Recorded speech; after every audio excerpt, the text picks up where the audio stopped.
A little girl named Rosa suddenly notices that one of the airplane's engines has caught on fire. Someone nearby tells her to check her seatbelt, and she replies that it's fastened. Just seconds later, the plane begins to shake violently. A young woman named Ava yells, "Oh my God," while the older woman, Mardi, tries to reassure Rosa by saying, "Don't worry, it's going to be fine." The fire spreads rapidly. A piece of debris breaks through the side of the cabin, and a violent rush of air shoots inside. Anyone who isn't wearing a seatbelt is sucked out instantly. The cabin turns into complete chaos. Some passengers try to grab a man to save him, but the strong wind pulls both him and his seat right out of the plane. No one can help anyone. Then the aircraft tips downward and crashes straight into the ocean.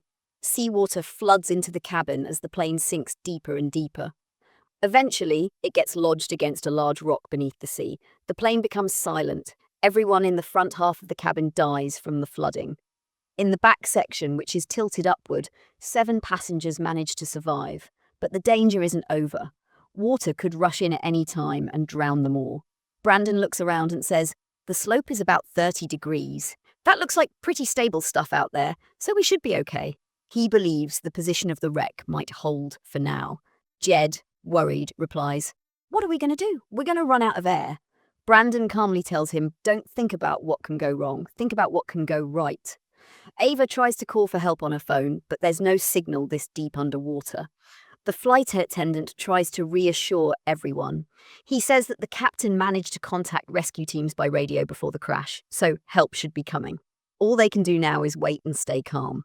The biggest threat now is the lack of oxygen. The flight attendant suddenly remembers that the plane should have 2 backup oxygen tanks. He quickly grabs them, only to discover they're both empty.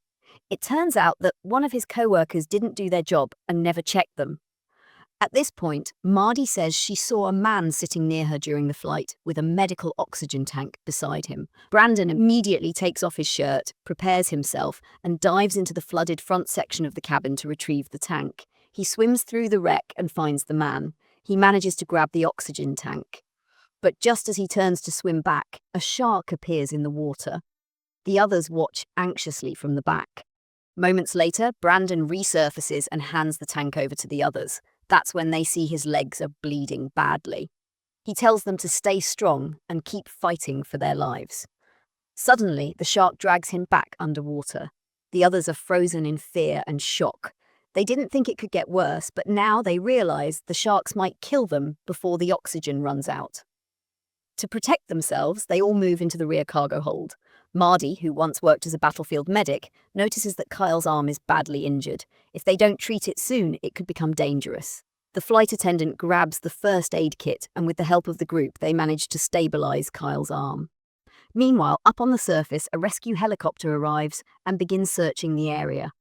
The team on board locates the crash site and sends 2 divers into the ocean. After searching underwater, the divers finally find the wrecked plane. Inside, Rosa sees them and shouts, "Look, look! They came to save us!" The survivors wave their hands desperately to get the divers' attention. One of the divers gives them an okay hand signal. But before he can do anything else, a shark attacks and kills him. The plane shakes again. The group realizes both rescue divers are now dead. They can't wait any longer. They know they have to take action. They decide to go outside and recover the oxygen tanks from the bodies of the dead rescuers. If they can just get those tanks, they could use the rescue suits to float to the surface. Ava slowly went into the water to take a look. She saw that one of the oxygen tanks was not far away. When Jed heard the news, he got too excited. His foot slipped and he fell hard into the water. The loud splash startled the sharks again. As the others reached out to help him, a shark suddenly bit Jed's leg. After a fierce struggle, they finally pulled him back up, but his leg had been completely bitten off. Mardi tried her best to stop the bleeding, but she could only slow it down a little. The brutal scene was too much for the little girl Rosa to watch. The oxygen inside the cabin was running low. 2 strong men were seriously injured, and Mardi and Rosa were too weak. One was elderly and the other just a child. That meant only Ava and the flight attendant could go retrieve the oxygen tank. The flight attendant opened a hidden panel inside the plane. It turned out that the panel led directly to the luggage compartment, where they could also find rescue suits and equipment. "Let me go," Ava said. "Wait, here's a flare." All the special luggage is kept on the right side, he replied. Ava took a flashlight and crawled inside without hesitation. The cargo area was already a mess, but luckily there were no sharks in there. Ava carefully searched through the space. At last, she found a green rescue bag and successfully brought it back to the plane. There are masks and suits, Ava said. She counted everything, but there were only 4 survival kits. There were 6 people in total. While everyone was trying to figure out what to do, Jed died from blood loss. He was Ava's boyfriend, but there was no time to mourn. Suddenly, the plane broke apart again. Water started rising faster. They had to leave immediately. Everyone rushed to put on their scuba gear and life jackets. But just before they left, Mardy told Ava to take Rosa with her. She didn't want to slow everyone down. Time to go. The second you see a shark, you pull the cord, Ava told Rosa. Rosa held back her tears and said goodbye to her grandma. Then she dove into the water with Ava. Ava followed her memory and quickly grabbed the rescuer's oxygen tank. Meanwhile, the flight attendant was pulling Kyle along, but Kyle suddenly panicked. "I can't do this," he repeated. The next second, a shark appeared and swallowed Kyle. The flight attendant couldn't save him and had to flee, still searching for the oxygen tank. Finally, the 3 survivors regrouped. They gave the oxygen tank to Rosa. Ava and the flight attendant took turns using another one as they swam toward the exit. But then Ava changed her mind.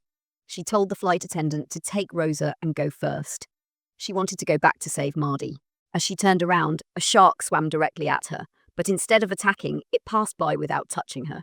Maybe her bravery and kindness saved her. The plane was sinking fast. Ava swam out with all her strength. Her will to survive kept her going. She finally escaped the wreck. A rescue helicopter soon spotted her. In the end, only Ava, Rosa, and the flight attendant made it out alive.